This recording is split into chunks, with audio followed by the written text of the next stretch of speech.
How's it going, everybody? Welcome to the show. Ben, alongside with Michael here in person this time. It's the first one of these that we've done. And we're actually kind of doing a new format that we haven't done before. We're doing an artist worst to best. In this case, Pink Floyd, a band we both love, but notably a band we both love to different degrees. So we're going to rank all of their studio albums, starting with what we think is their worst album up to their best album. And I guess one of us will have to lead it off and the other will have to follow for the rest of this. But you want to go ahead and give your number 15 and we can get started? Yeah, my number 15 is Umaguma or Umaguma, however you like to say it. And this thing is an absolute chore to listen to. It is over an hour. And outside of the live tracks, which are all great, but we're talking studio here. So if I'm just taking the studio tracks at face value, I hate all of them except for Sisyphus 2. Okay, because Sisyphus 2 is a nice piano song and it's nice to listen to and relaxing.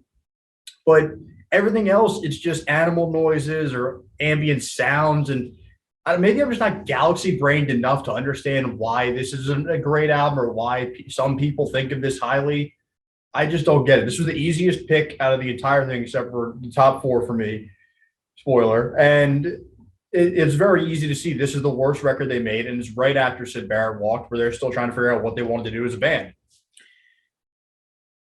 Nice pick. My number 15 pick for their worst album is 1968's Umaguma. The obvious pick. We were talking when we got this first starting the idea for this show. We were like, well, we both know what our number one's going to be. We both know what our number 15 is going to be, but it's the bit in the middle that we're not sure about. So, I mean, you said it all. It's tedious. It's too long. It's conceptually unfocused. The highlights are all previously or live versions of previously released tracks, except for Careful with That Axe Eugene, yeah, which is the only one that's not a studio, recording. And that's like, so the best parts of the album are the ones that were off other albums. Right. I mean, that's all you need to know right there, especially the B side, in my opinion. It's just it's a chore, as you said.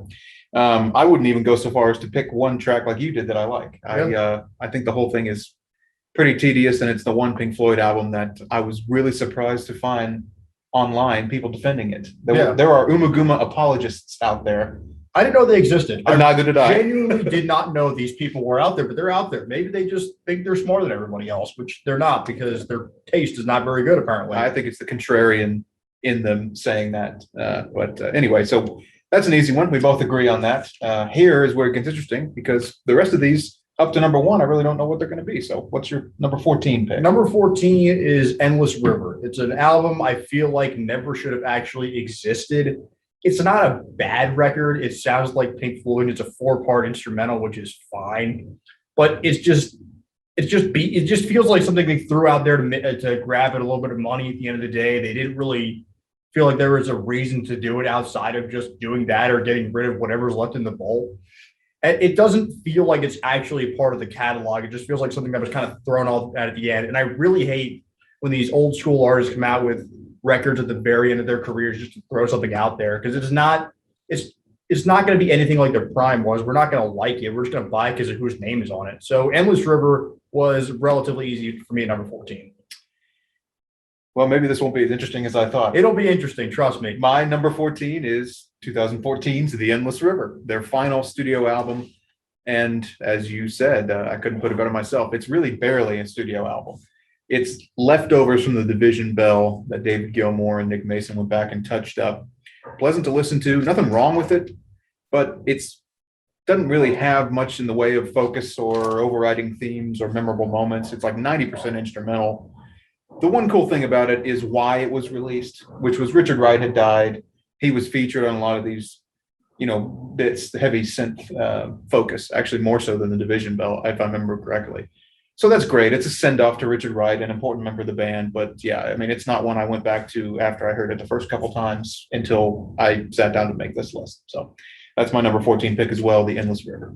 Number 13 for me is Momentary Lapse in Reason, the first post Roger Waters record. It's all David Gilmour this time, and it seems like he's trying to overproduce it. He's trying to overcompensate and say that, like, oh, I can make a record by myself now as the leader of this entire thing. It sounds like something that was made in 1987, which was when it was made. It sounds like something so of its time and so overdone. And there's not much I particularly care for in this record, honestly. I mean, you have 9 Minute Sorrow, the final song in it is the only really good track that I like. The guitar work in it is tight, and I enjoyed that. The rest of it just sounds like overproduced mid to late 1980s trash. Interesting. So that is an interesting pick because I'm afraid you're not going to hear my opinions on A Momentary Lapse of Reason for a while.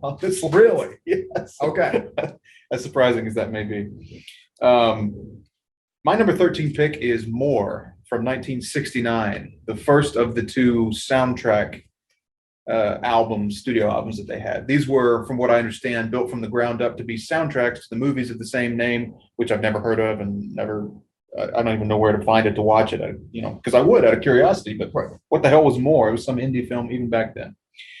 So it's perhaps the least discussed Floyd album, at least when I was poking around the internet, seeing what other people had said about these lists. It's interesting mainly because there's some hard rock, some 60s hard rock on there, namely the Nile song. Cymbeline is also a cool, or Cymbeline, however you say that, is a cool cutoff there, kind of interesting. And it sees Pink Floyd early in their career exploring some different sounds that you wouldn't normally associate with them. So it's interesting for that reason. And I do not dislike any album, including More, from here on out. I like The Endless River too. The only one I really kind of don't is Uma Guma. So from here on out, we're into I like it territory. But I like this one the least of all the ones I like, I think. So that's my number 13 pick, More. My number 13 or my number 12 pick is Saucer Full of Secrets. It's the final Syd Barrett record, and the only one he really appears in is Jug Band Blues, which is a good track, and I enjoy it. It's very tongue in cheek and very, fuck you to the rest of Pink Floyd, even though he's losing his mind. They're probably doing him a favor, not keeping him around anymore. And this album, it sounds like they're starting to try to find what direction they're about to take with David Gilmour now in the band. And it's their only one is a 5-piece. But it sounds like nothing stood out greatly to me all that much when I listened to it. Nothing said to me, this is really special. It just sounded like kind of, we're trying to find new ground without Syd Barrett. Okay, interesting. I think we might disagree on that one. Oh, we did. You talked to me. You're like, oh, Saucer Full of Secrets is really underrated. And I listened to it like maybe the day before, and I'm like, I didn't love it. It was okay. So my number 12 is the final Roger Waters studio album with the band. That's 1983's The Final Cut. Again, don't dislike it, but this album, it feels like the more boring deep cuts on the wall expanded to a whole record. Gunner's Dream is cool. That awesome sax solo and interlude in there is fantastic. Not Now John is one of the few that actually gets going, right, and the tempo gets up, and that's probably the best song. It's got Gilmour in it. Yeah, and it's the best song on the record. But you brought up Gilmour and Wright, especially Wright. I think he was actually like out of the band unofficially, and they're just relegated to very supporting roles in this project. For all intents and purposes, it's the first Roger Waters solo album, and I don't hate it at all. I enjoy it, but it's one that I don't come back to all that often, and that's my pick for number 12. My number 11 is, as you said, the soundtrack More, which is I quite liked. I felt like it punched really hard. Songs like Nile Song and Ibiza Bar were really good, as well as Spanish Piece and More Blues. And also the symphonic pieces in it, I really thought they were well put together. I thought it was, when I went and looked at lists like this was towards the bottom constantly, and I thought it was actually better than a lot of people said it was. I quite enjoyed it. I wouldn't go back to it constantly, but I think it's a bad rep because it's not quite, pre-Barrett Floyd or Barrett Floyd or post-Barrett Floyd. It's kind of just like something they just did. And I like, they hit harder in some of these songs. Like I said, than they do a lot of other stuff they make. I quite enjoyed it. I think it's an underrated record of theirs. I should have mentioned that when I was talking about it. The one sort of weak point for me was the soundtracky sounding stuff. I didn't mind those on there. I mean, I like it as a whole, but it's not, I couldn't name really a memorable tune of those. But right.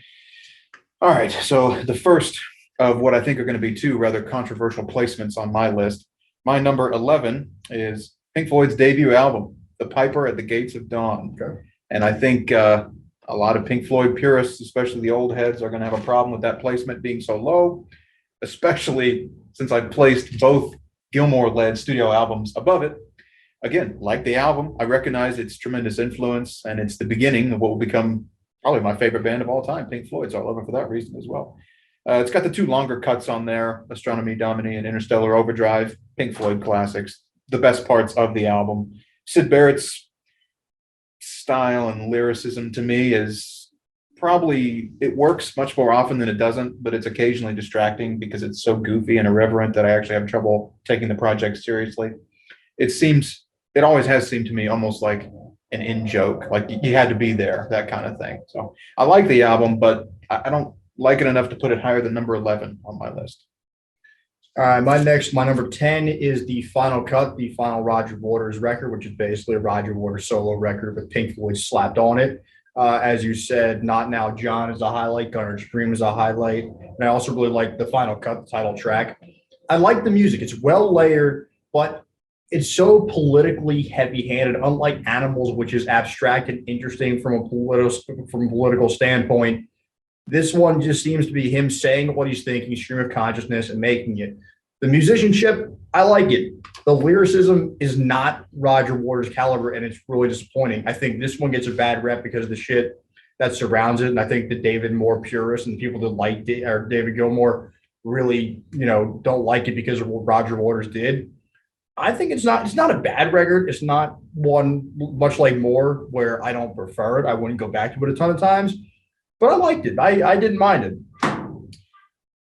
I don't hate it either. I just feel like it almost feels like a different band. Like, It does. It's nobody's talking him Waters off the ledge in the entire thing. Yeah. It's going, I'm dominating the entire project. I'm doing whatever the hell I want. And if you don't like it, well, I'm taking you out of the track anyway, which he did a lot of times to most of the people. Yeah. I mean, you have one of the best guitar players in rock, and he's utilized like twice on this thing, really. Yeah, I mean, is it weird that Not Now John's the best track on the album? No, because that's the one that Gilmour was in. Exactly. Yeah. When you don't push back against, and apparently the production of this album was a mess. Yeah. They were just saying that it was a nightmare. It was so bad it broke up the band in its original form. So, my number 10 pick is 1994's The Division Bell, which for all intents and purposes is Pink Floyd's last real studio album when three of the original, well, not original, but three of the four guys who made up the bulk of their discography were still present. Roger obviously was not. No.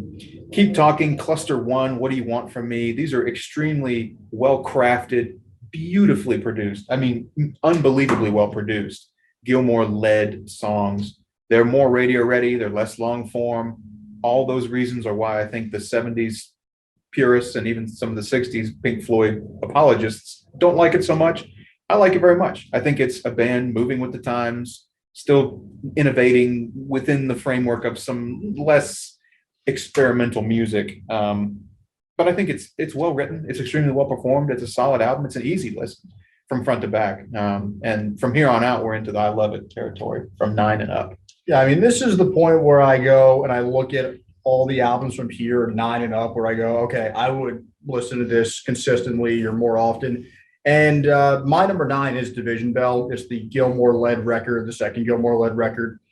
And it takes everything that Momentary Lapse in Reason was, where it was overly done, and strips it down and strips it back. And it seems like he's getting back to what he's just good at. He just makes a record. I like Pulls Apart. I think Pulls Apart is probably my favorite song on this record, followed closely by High Hopes, which in my mind, should have been the last thing they ever put to recording. Yeah. It just seems like a right send-off. And I like the ending where Gilmour's son Charlie's on the phone with their manager, because their manager always wanted to be in an album, and that's why they threw it on at the very end. I think it's a nice send-off, and that's why Momentary Lapse of Reason bums me out so much, is because this isn't an all-time Pink Floyd record. It's not one of their best ones, but it's a good one. It's a good overall album, and I think Gilmour does his best, even though he's past his prime, even though they're all past their prime, and Roger Waters is long gone. This should have been it, and I'm sad that it's not. Basically, as we agree, The Endless River was what didn't make The Division Bell, the album. That should have been the subtitle after the colon there. All right, my number 9 pick is in that sweet spot of 70s Floyd when they were at their best, and it's 1972's Obscured by Clouds. This is another not very frequently discussed, but I think really good Pink Floyd project. It was the second of the two soundtrack albums they did, I believe. And it was I don't know what the movie was for. Do you know what the movie was for? Was No. it called Obscured by Clouds, or I've never heard of it. am I thinking I'm not thinking of another No, one. Obscured by Clouds. Yeah, It's a that's soundtrack. the other soundtrack I don't one. know. Okay. I've never heard of the movie. I don't know what it's for. I guess the movie had the same name and I've just never heard of it, but regardless. So again, the one sort of drawback to this record, for me at least, is the soundtracky bits. They feel kind of, even though they're well crafted and they're well produced, as most all Pink Floyd albums were and would continue to be, it doesn't do much for me, those. But songs like Mudmen I thought was a really cool, and Childhood's End was a song that prior to listening to the whole discography I'd never heard. I'm like, this is awesome. Yeah. This is some great, I mean, this is like classic tier Pink Floyd stuck on this album that I think probably even some Pink Floyd fans probably haven't heard. Well, that's my number 9 pick, Obscured by Clouds. All right. So my number 8 is the debut, the Piper at the Gates of Dawn, which I think the highs on this record are so high. They sound like something different, something really unique and interesting. But the lows sound like some shitty Sgt. Pepper knockoff, like Gnome. If I ever hear Gnome again, it will be too soon. Yeah. I hate that song. I never want to hear that song again. But Interstellar Overdrive and Chapter 24 and Astronomy Domini are awesome. Interstellar Overdrive is it's sampled by Death Grip. So when I first heard it, I was like, I never thought about it. And I put it together and I was like, that's where I know that song from. It's the stuff that's not overly Syd Barrett in it is the best stuff. And I don't know if I'm being mean to Syd Barrett, but the stuff that he takes the ball and runs with it's too shitty Beatles-esque for me. And I don't like it. I don't care for it. And I think that really knocks this thing all the way down to number 8, where in a lot of people's minds is like a 5 or a 6. If I had heard it at the time, no doubt it would have blown me away in a way that it didn't, going back and listening to it now, for exactly the reasons you stated. I think Syd Barrett is a creative force, but one that needed to be reined in a little more than he probably was on the debut. I forgot about Chapter 24. That's a banger too. That's a really cool song. I'm telling you, the best songs on this thing are amazing. Yeah. And it's such a mixed bag because there's like, if you got 10 or 11 tracks, there's like 3 that I'm just like, are you seriously? This made the album. Yeah. But yeah, all right, fair pick. I think we have that one. We're similarly controversial in the We fact that have we it don't rank that lower. one very high. No, I didn't want to yeah. throw it too low because I think the better parts of it are so good that it needs to be bumped up. But at the same time, there was a part of me that wanted to throw it a 10. Yeah. Well, my number 8 is one that you apparently didn't enjoy at all, and that's the sophomore album, "Saucer Full of Secrets" from 1967. It's my vote for probably the single most underrated Floyd project, and apparently you don't agree. Right. But "Let There Be More Light," "Corporal Clegg," these to me are Pink Floyd classics on par with some of the stuff off the debut and some of the longer form stuff that would come out in the 70s. On Atom Heart Mother and Obscured by Clouds, etc. I think they're extremely underrated. Corporal Clegg is such a cool, weird, irreverent, progressive rock song. I'm surprised it doesn't get discussed more. Obviously, "Set the Controls for the Heart of the Sun" is the big one off that album, sort of the one that had the most lasting reputation. It was part of their set for a long, long time. Epic tune, really cool. Early psychedelic progressive rock at its finest. And I've been looking to pick this up on vinyl, but you know how much they're going for? How much? Jesus Christ. I mean, like there's ones for sale for $300 or $400, but then there's like mint condition ones that were released in Europe for like $1,500-1,600. Really? And I'm like, I can't justify spending anything like that, even though I love the album. I don't think it ever got a reissue, which is why I'm having trouble finding it that I know of. But yeah, that's my pick for number 8, "A Saucer Full of Secrets." Higher than some people would rate it. Yeah. Hi. Number 7 for me is Atom Heart Mother. I think the title track on this thing is really the first true post-Barrett Floyd song. It's symphonic, it's epic, it's over 20 minutes long. It's a really unique and it's an amazing track. It's not quite what Echo or Dogs would be, but it's in the vein of that. And also, I mean, If is one of the most heartbreaking songs I've ever heard in my life, and I love it. I really, really love both those tracks. And the rest of it is also, it's a really strong record generally, and I think it gets a lot of hate. It's not ranked as high as I feel like it should be a lot of times. I mean, it speaks a lot to their discography that I like this record so much, and it's my number 7 because I really wanted to put it higher, and I just could not. But Adam Hart Mother, that's where I go with it. You know, it's first of all, my number 7 pick is also Adam Hart Mother from 1970. And what you just said there, I literally one of my little notes here is it's a testament to how strong Pink Floyd's discography is that we're at number 7, and I love it. Yeah. That's really funny because I had the exact same thought when I was going to put these in some kind of order. If again, love that song. Obviously, the big long Adam Hart Mother is the meat of this project. But let's not forget about Helen's Psychedelic Breakfast. Oh yeah, On the A side. Man, that's a cool album. Extremely solid project. And I think the only reason that this one doesn't rise to compete with what I think are both going to be the top 4 that we have, from Dark Side through to Animals. But it's not there's not any one tight little moment that people can latch onto. No. The thing is epic to hear, but you got to hear the whole thing. I mean, you Right. can't. What are you going to listen to, like some single off of it? There isn't one. Can. And I think that's probably why it sits in this sort of mid to high tier rather than But the top it's tier. I like it because it's where their psychedelic Barrett era meets their proggy Gilmore era. It's kind of in the middle of that. It doesn't know quite what it wants to be yet, but they're really like this to me is the first really Pink Floyd album of all of them. And it obviously previews a lot of what would catapult them to fame on Dark Side. Right. I mean, this is like right there before. All right, to me, next up is number 6, Obscured by Clouds. I didn't think I would like this record as much as I did, but instrumentally, it punches super hard. Mudmen is an amazing build from like a subtle, such a subtle track and crescendos. It's excellent. I like all. I mean, I also had Childhood's Ends is there. It's groovy as hell. My favorite track in the record, probably. And I mean, just all around this record itself, it's just it's so easy to listen to. It's one of the easiest Pink Floyd records to listen to. That's not one of their major, the major parts of their discography. It was very relaxing. The songs went through super quickly. I liked there was not really a track on here where I thought negatively about it. I liked pretty much all of it front to back. I was shocked how much I like this thing. And that's one that really flies below the radar on most of these lists. But it's a great record. Have trouble finding that one on vinyl too, because it's just I've never seen it in the wild. Yeah, it didn't get a very wide release, and I don't think it's one of the ones that gets reissued very often. I've never heard it talked about outside of like us doing this. I never heard anybody talking about this.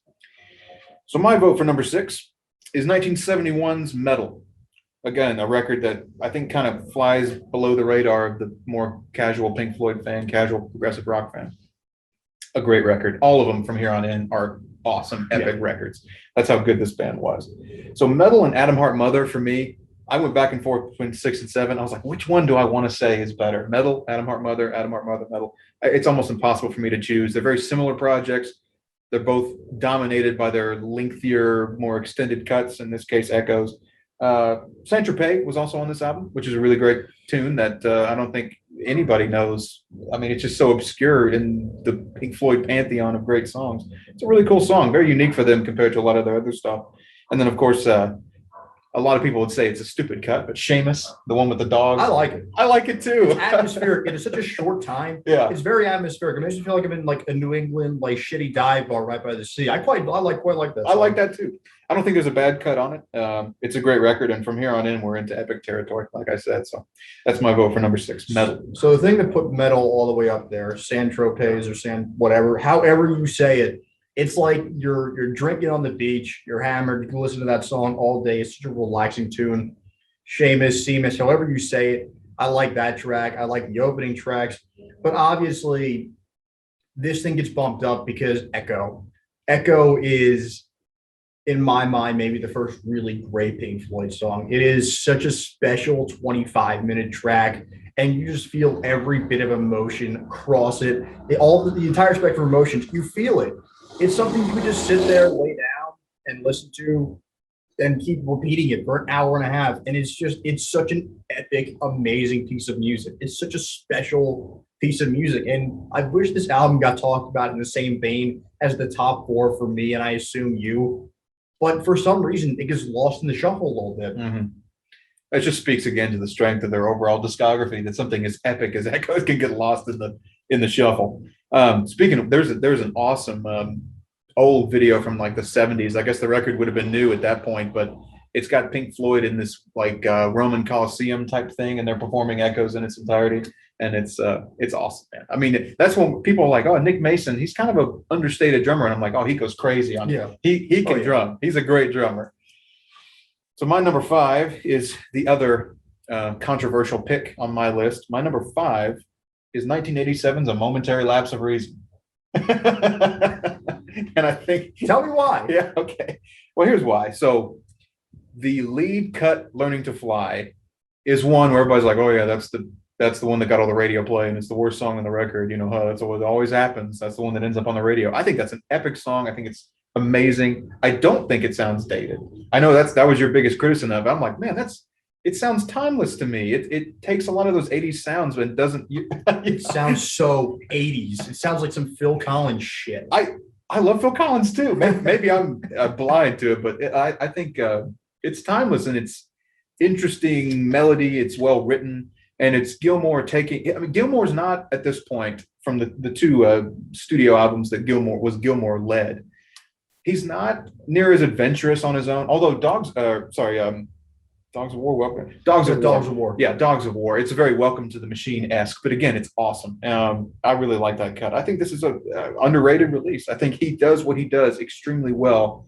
Even though it's a change, it's sort of less ambitious in its conceptual, massive appeal. I think it's unbelievably well produced, meticulously crafted.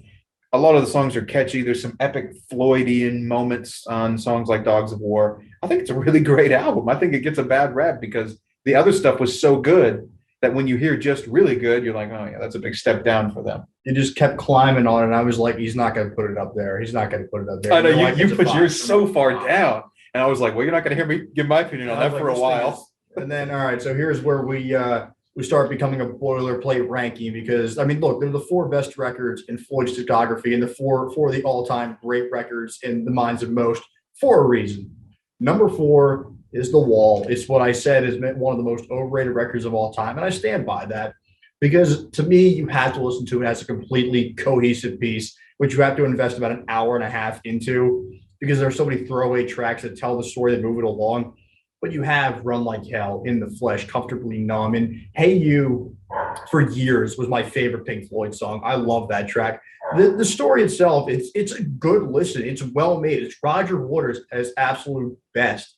And it's just such a groovy and catchy album as a whole. I think that's why it's so popular. And I mean, Another Brick in the Wall Part 2 is really good too. But I like Another Brick in the Wall Part 1 better, honestly.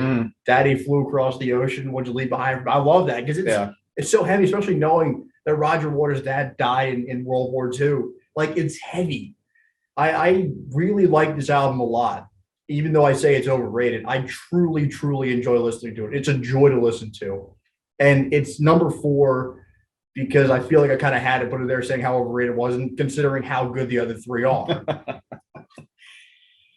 Yeah, hard to argue with. I mean, I can't give any criticism of any of these 4 that are left that for both of us that I knew would be both of our top 4s. I just was curious about the order. So my number 4 is Dark Side of the Moon, 1973. What can we say about this album that hasn't been said already? Nothing. Not much.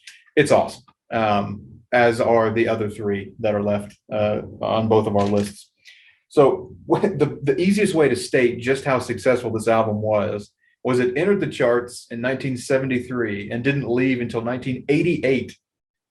Really? Yes. It had, I forget how many weeks that is, but it is by far and away the longest run an album had before it left the charts. It didn't leave the charts for, 15 years, 14 years?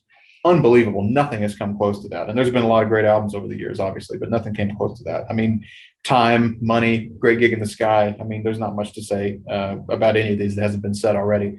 Again, you throw it on and it's an effortless listen. It's not nearly it doesn't ask as much from you as The Wall. You can throw it on and you're just like, oh, that's great. And you're done. You can pack up and do something else with your day rather than invest the 2 hours that it takes to listen to The Wall and the emotional toll that The Wall takes. Beginning of the absolute golden era, I think we both agree, from 1973 through to 1977. That's my pick for number 4, Dark Side of the Moon. All right, my number 3, and I went back and forth with 3 and 2 quite a bit. Number 3 for me is Wish You Were Here. The title track is one of the all-time great Floyd songs. One of the all-time great Floyd songs. I love Two Lost Souls Swimming in a Fishbowl. I love that line every time year after year. I flip out. I love that line.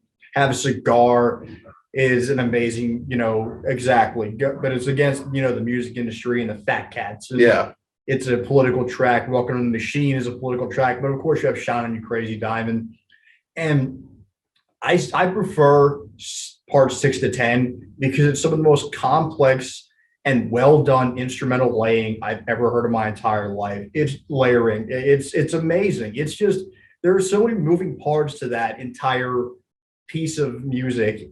You have to sit there and really listen in to give it the amount of credit it deserves. It's a fantastic piece of music, and it's about Syd Barrett, who apparently stumbled in while they were recording this and did not realize it was about him. They didn't recognize him because he had his shaved head and shaved eyebrows and gained a ton of weight. And he just was, speaking incoherently. Unfortunately, that was the last time any of them really ever saw him, except for Roger Waters ran into him a couple of years ago, like a supermarket. Yeah. But it's interesting to see how much Syd Barrett impacted their writing the rest of their careers. There's so many songs about him over the course of their careers. And I think Shout on You Crazy Diamond is probably the best of all of those. Well, I'll go ahead. My number 3 pick is 1975's Wish You Were Here, for all the reasons that you stated. And it's even though we gave Syd kind of a hard time about some of his songwriting tendencies on Piper, very irreverent, very off the wall and all that stuff, but it was his forward-thinking vision that launched this band into the type of experimental music that would lead them to greatness. Right. I think few would belabor that point. Right. And it speaks to this album is basically like, it's not really a concept album, but it's mostly a concept album. Yeah. Shine on You Crazy Diamond, Wish You Were Here, arguably very, mostly about Syd Barrett. The album is very inspired by the fact that, like, man, I wish you had stuck around to see what you started. I mean, that's how I've always heard it, and that's a really sad thing. And I heard that story too. He stumbled in there and didn't even look like himself, and wasn't really all there. I thought it was a guy that worked for the record company that was in there. It's sad, man. I mean, yeah, Welcome to the Machine, Wish You Were Here, Have a Cigar, and Shine on You Crazy Diamond are great tracks, and I believe that's the whole album. Yeah, it's just 5 tracks. Yeah. So it's like a great 5 tracks. Yeah, those are great tracks. Oh, that's the whole record. That's how good it is. It's a bulletproof album. There's not a bad track on there in those 5 tracks. Yeah. And that's my pick for number 3 as well. 75, Wish You Were Here, right in the sweet spot of Pink Floyd. My number 2 is the legend, the Goliath, Dark Side of the Moon. It's one of the all-time great albums, one of the most sought-after records in history for a reason. You have Money. You have Great Gig in the Sky, that little part in the middle where the woman goes, I'm not that frightened of death, or I'm not frightened of death. I love that. I think it's a nice piece of it that nobody really notices until they hear it and they go, wait, what did you just say? You go back and you listen to it. It's a fascinating record. It's all the fears you have.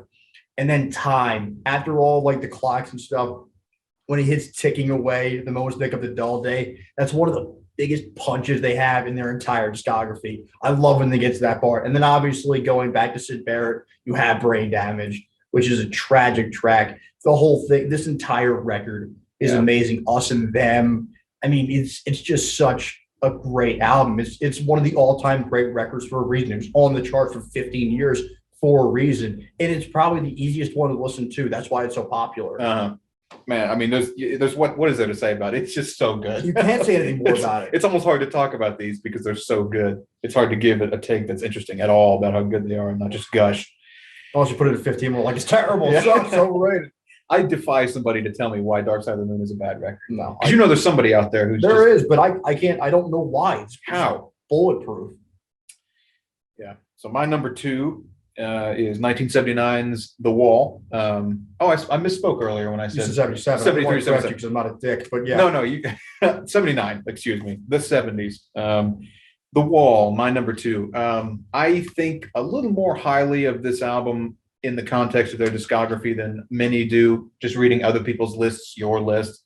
And I can see the criticisms. I can't push back too hard against the fact that when you really track for track break this album down, there's quite a few that you can comfortably skip. Even, I'm like, okay. I mean, but the thing is, as a whole project, its ambition and its execution are unparalleled. I mean, how many bands have chased the concept album as a goal, as an artistic feat because of this album and how good this album was? There's the movie, there's the stage show you talked about I mean, it's, oh my God, The Wall, the actual Wall. it's a creative artistic franchise in and of itself at this point. It's been parodied, it's been talked about to death, it's been analyzed, and all those things are because it just hits you in a way that an album seldom does when you throw it on the cans and listen to it from front to back, which admittedly is an ask. I mean, it's a long record and it's got some parts that drag quite a bit, but its highlights are beyond highlights. They're amazing. I mean, we don't need to go through them all again. You said them last time, and I agree with you, all that stuff. I mean, and my vote, by the way, on a side note, for the greatest guitar solo of all time is David Gilmour's "Comfortably It Numb" guitar definitely is out solo. there. It's definitely one of the all-time great guitar solos. I was first introduced to this album when somebody once told me it sounds like God is talking to me through his guitar. Yeah, I could believe that. It's not an exaggeration. It's that good of a guitar solo. It might be God talking to me through a guitar. it's absolutely huge, this album, in every way, and that's my vote for number 2. I mean, it was never going to displace my number 1, but goddamn, it's good. My number 1, of course, going into this, I knew it was going to be my number 1. It's my favorite Pink Floyd album. It's one of my 10 favorite albums ever. Is Animals, which is political. It's a groove. It's just a cool record. It's just cool. There's no other way to describe it. I was just sitting there the other day listening to it, and I'm like, I like this record because it's just cool. Okay, you have Pigs on a Wing, which is a nice acoustic. I like those parts too. You know, if I didn't care for you, if you didn't care for me, Yeah. I love those. They're great. And then you have Sheep, which if that's the third best song on a 5-album record, that record's ridiculous. Sheep is an amazing song. And then Pigs, Three Different Kinds, Charade You Are, Hey You White House. I love that. Yeah. And then, of course, you have my favorite Pink Floyd song of all time, the 17-minute epic Dogs. When they hit the solo, the high guitars, it's ridiculous. I was driving home from work one day at 2:00 in the morning, and as soon as the guitars hit, a bolt of lightning hit probably 100 yards away from me. And I was like, I don't know if that was divine intervention. That was cool. I mean, my God, Dogs is it has no right being as good as it is for a 17-minute song. It's amazing. And it doesn't feel like 17 minutes It when you doesn't. listen to it. It flies by. There are parts of it where I wish it was longer, man. Especially when he breaks into that guitar solo about It's amazing. three-quarters of the way through after the synth part. I'm like, God, I wish that would never end. And the acoustics when they come in the middle of it. Yeah. And then Dogs the barking. God, at the end, the big, oh, by the way, my number 1 is Animals from 1977. We just started talking about how much we love Animals. God, what a record. I mean, if gun to my head, I had to pick one record, the best record I've ever heard. Yeah, Pink Floyd's Animals from 1977. The ambition, the politics, and it's done in such a great way that it doesn't motorcycle. It doesn't date itself by mentioning names, dates, places, or specific political ideas, which is what you do if you write a bad concept album. Right. Because then you're like, oh, I can't really connect to this. That's the problem with the Final Cut. It's so on the nose. This is so subtle. It's so, you have to really read into it. You have to really think about it. On the Final Cut, he's talking about like Thatcher and all in their home for the. I know the big three different kinds. One of them is Thatcher. I'm aware of that. I know that. I get that. But you don't say it overtly, which I'm like, cool. So you can apply that to whenever you hear it. Right. We're talking about this album 40, 50 years after its release, talking about how great it is, how its politics are still speaking to people and connecting with people today. I mean, there's nothing to say about it. The record from top to bottom. And by the way, it is basically a whole piece to me. It's almost impossible to break down and be like, well, what is this better than this or this or Dogs or Sheep? It's like, how can you even from Pigs on the Wing, which bookends the album, it's a journey and one that I take all the time because it's not that long of a listen. They accomplish so much in its 41 minute, whatever it is, runtime. Yeah, and all the main songs are like, over 8 minutes. I mean, they're all really long songs. They're fly by. They're so easy to listen to. Yeah. Such skillful playing to make a song that long that doesn't grind. It doesn't ever make you feel like, okay, come on, when's the next, cool build going to happen or whatever, which The Wall, again, sometimes does. Okay. But no, Animals, it's flawless. I mean, I couldn't think of a way to improve it. It's one of my favorite records, if not my favorite record of all time. Clearly, we agree, the best Pink Floyd album of all time. One of the best albums of all time, period, outside of this. Absolutely. I mean, I don't know. We could belabor that. We've gushed about this forever. Do you know, I read, there was a guy named Mike McGurk, who's like a sort of B or C tier music critic, but I only know that name because years ago I had an MP3 player where it had a little preview of the album, and the guy who was writing for Rhapsody at the time was Mike McGurk, these little blurbs describing them. And he goes, Animals is the coldest piece of music I've ever heard in my life. And then in parentheses, he goes, I don't really know what that means, but that's I buy that. I know what he means, though. yeah. I know what he means. It's hard to explain. Just go listen to it if on the off chance you haven't heard it. It's so unbelievably good. It's worth your while. And we should do what all those other reviewers do. This is my opinion. If you don't like it, it's okay. It's just my opinion, and you can have your opinion too. It's cool, man. yeah, you can have your opinion too, but if you put, Mine's right. It's okay. I get it. if you put any other album at number one, then your opinion is wrong. So that's Exactly. we can debate. Okay, we can debate any other order except for 15 being Umaguma Yeah. and number one being Animals. Yeah. Your opinion is valid anywhere In the middle. in the middle, but not with those two. We'll take no shit on that. No. I think interesting. So the biggest difference between us was a momentary lapse of reason, I Yeah. believe. I right? hated that record, and you liked it, and same with Saucer Full of Secrets. Yeah. I didn't really care for it, and you quite like it. You put a momentary lapse of reason at like what 13 on your I put list? it Or at low. I put it at 13. I put it 13. right above Endless River. That's oof. And I put it at 5. So that's quite a spread. I'll have to go back, and you're making me doubt myself putting that so high. That was how I ranked them anyway. So look, thanks for watching. We're gonna do some more of these on bands. I think we'll probably just alternate picking. All right. Well, it's my pick. Radiohead next week. Catch it. Okay. Go. Thanks for watching.